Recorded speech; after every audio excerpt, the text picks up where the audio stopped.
राधे राधे दोस्तों, पूजा भक्ति चैनल में आप सभी लोगों का स्वागत है। राधा रानी आप सभी की मनोकामनाएं पूरी करे। तो राधा रानी के नाम का जयकारा लगाते रहिए और नीचे कमेंट बॉक्स में राधे राधे लिखना ना भूलिए। दोस्तों, कार्तिक का महीना प्रारंभ हो चुका है और अब हम कार्तिक पूर्णमासी की तिथि का जो है वो आगमन होने वाला है। कार्तिक पूर्णिमा का सभी लोग बेसब्री से इंतज़ार कर रहे हैं, क्योंकि कार्तिक पूर्णमासी के दिन ही देव दीपावली भी मनाई जाती है। दोस्तों, कहते हैं कि कार्तिक के महीने में दीपदान करने का विशेष महत्व होता है।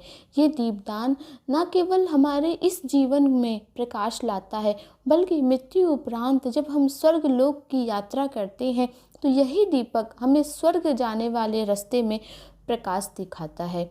इसीलिए हमें कार्तिक के माह में दीप का दान अवश्य करना चाहिए। दोस्तों, कहा गया है और हमारे पुराणों में भी ऐसा बताया गया है, और विशेषकर गरुड़ पुराण में ऐसा कहा गया है दोस्तों कि जो भी व्यक्ति कार्तिक के महीने में श्री नारायण भगवान का पूजन करता है, माता तुलसा की विधि विधान से पूजन करता है, उनका विवाह कराता है और दीप दान करता है, वो जो होता है वो मृत्यु उपरांत स्वर्ग लोक को जाता है और विष्णु लोक में उसका निवास होता है।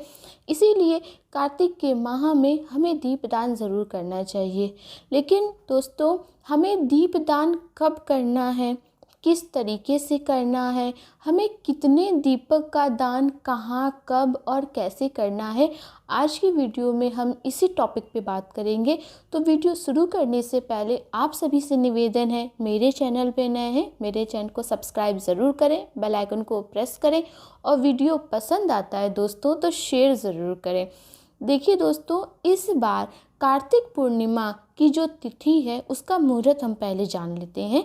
इस बार 2020 में कार्तिक पूर्णिमा की तिथि जो है वो 30 नवंबर को है। 30 नवंबर को ही कार्तिक पूर्णमासी मनाई जाएगी और इसका शुभ मुहूर्त मैं आपको बताती हूँ कि कार्तिक पूर्णिमा की जो तिथि है वो 29 नवंबर की दोपहर को 12:47 से ही यानी पीएम से ही पूर्णमासी तिथि लग जाएगी, जो कि 30 नवंबर को 2:59 तक दोपहर तक रहेगी।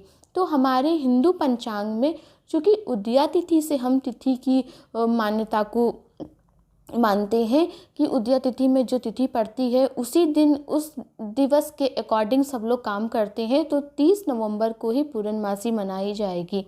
दोस्तों, कार्तिक पूर्णिमा को देव दीपावली के नाम से भी जाना जाता है। इसके पीछे एक पौराणिक कथा है जो मैं शॉर्ट में आपको बता देती हूँ कि भगवान शिव ने कार्तिक पूर्णिमा के दिन ही त्रिपुरासुर नामक एक असुर का वध किया था। बहुत ही शक्तिशाली था वो राक्षस जिसका वध किया था। तो जो देवता थे उसके जब भगवान ने वध कर दिया तो भगवान का पूजन अर्चन और उनको श्रद्धांजलि अर्पित करने के लिए उन्होंने जो है दीपक जलाए थे, दिवाली मनाई थी। वो जो दिन था वो कार्तिक पूर्णिमा का ही दिन था। इसीलिए काशी के सभी घाटों पर आज के दिन यानी कार्तिक पूर्णिमा के दिन है दीपक जला करके भगवान शिव को श्रद्धांजलि अर्पित की जाती है और उनका विशेष पूजन किया जाता है। अब दोस्तों, बात ये करते हैं कि हमें कार्तिक पूर्णिमा को कब, कहाँ और कितने दीपक का दान करना है। बहुत लोग को ये नहीं पता है कि हमें ये दीपदान किस तरीके से करना चाहिए। दीपदान क्या होता है उसके बारे में मैं आपको बताना चाहती हूँ।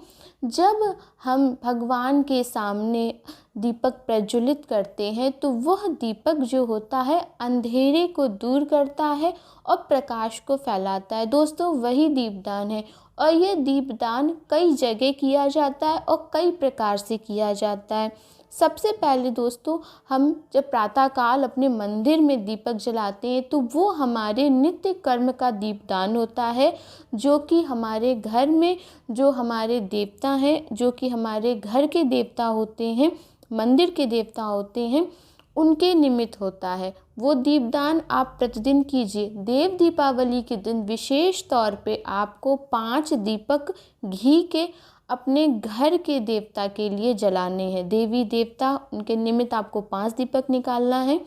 दूसरा दीपक दोस्तों आपको सायंकाल, क्योंकि दीपदान का विशेष महत्व संध्या काल में होता है, क्योंकि दीपक अंधेरे को दूर करके हमें उजाले की तरफ ले जाता है और यही दीपक हमारे जीवन में प्रकाश को लाता है, सफलता को लाता है, भाग्य सौभाग्य को लाता है। दोस्तों जीवन में जब कठिनाई आती है तो लोग यही कहते हैं कि अरे हमारे जीवन में तो घनघोर अंधेरा छा गया, हमें तो कुछ समझ में नहीं आ रहा है। तो जब आप दीपदान करेंगे तो भगवान आपके जीवन में एक आशा की किरण, वो उजाला ज़रूर भेजते हैं, जो हमारा रास्ता हमें सुगम कर देता, हमें रास्ता दिखाता और हम उस मुसीबत से निकल के आगे बढ़ जाते हैं। इसीलिए दोस्तों कुछ नहीं हो सकता है तो कम से कम एक दीपक संध्या काल में, आप कहीं नहीं जा सकते हैं, कोरोना काल चल रहा है तो अपने घर में ज़रूर जलाएं। दोस्तों अब मैं आपको बता रही हूँ कि हमें कहाँ कहाँ दीपक दान करना है। तो पहला तो आपको अपने मंदिर में 5 दीपक दान करने हैं, दीपदान करना है। दूसरा आपको तुलसा माता के पिंडे के नीचे उनके गमले के पास एक दीपक दान करना है। तीसरा हमारे हिंदू धर्म में पंच वृक्ष जो कि बहुत शुभ बताए गए हैं, उन पंच वृक्षों के नीचे दीपदान किया जाता है, जो कि कार्तिक के माह में करने का विशेष फल होता है, क्योंकि ये जो वृक्ष होते हैं ये देव वृक्ष हैं, ये हमें अपना आशीर्वाद प्रदान करते हैं। जिसमें से आम का, दूसरा नीम का, तीसरा पीपल का, चौथा समी का और 5वां पाखर का बताया गया है। अशोक का भी है। आपके आसपास ये वृक्ष अवेलेबल हों तो ज़रूर आप इनके नीचे एक एक दीपक जो है घी का ज़रूर लगाएं। उसके पश्चात दोस्तों एक दीपक हमें अपने घर के बाहर चौखट पे ज़रूर लगाना चाहिए, ये पितरों के निमित्त होता है दीपक। दूसरा आपको अपने मेन गेट के बाहर लगाना है दीपक।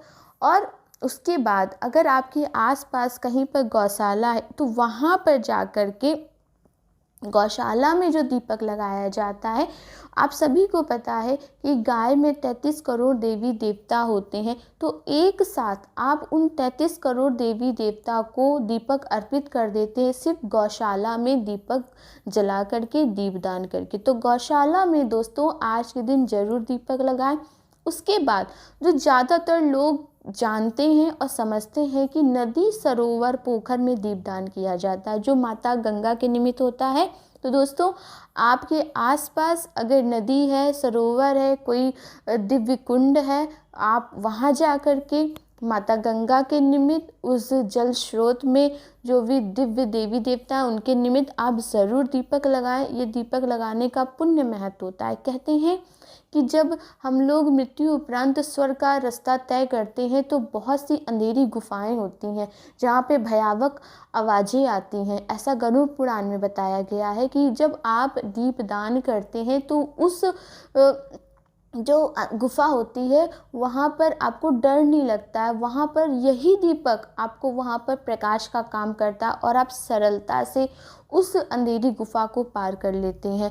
तो ऐसे कर्म जो हम यहाँ धरती पे करते हैं वो सिर्फ हमारा ये जीवन ही नहीं सुधारते हैं दोस्तों, मृत्यु उपरांत हमें स्वर्ग लोक में भी उसका लाभ होता है, ऐसा हमारे धर्म ग्रंथों में बताया गया है। और आज के दिन दोस्तों कार्तिक पूर्णिमा के दिन गंगा में स्नान करने का और दान करने का भी विशेष महत्व बताया गया है। कहते हैं कि कार्तिक पूर्णिमा अगर रोहिणी नक्षत्र में, भरणी नक्षत्र में आती है तो महा कार्तिक पूर्णिमा कहलाती है।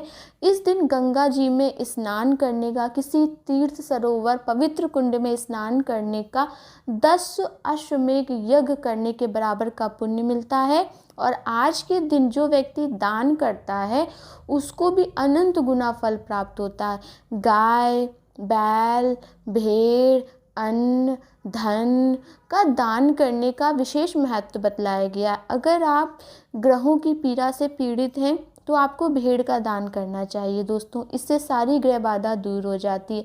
अगर आप भगवान शिव को प्राप्त करना चाहते हैं तो आपको बैल का, नंदी देवता का दान करना चाहिए। दोस्तों अगर आप धान की वृद्धि चाहते हैं तो आपको गाय का दान करना चाहिए। इसी तरीके से आपका जो सामर्थ्य हो आप उसके अनुसार कार्तिक पूर्णिमा के दिन दान जरूर दें।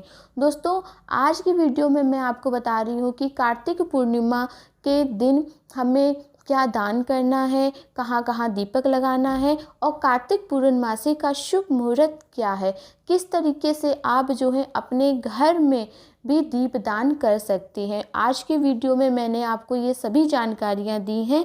तो आशा करती हूँ कि आज की जानकारियाँ आपको बहुत रोचक लगी होंगी। मिलते हैं एक नए वीडियो में किसी नई जानकारी के साथ। तब तक राधा रानी के नाम का जयकारा लगाते रहिए और नीचे कमेंट बॉक्स में राधे राधे लिखना ना भूलिए। राधे राधे दोस्तों।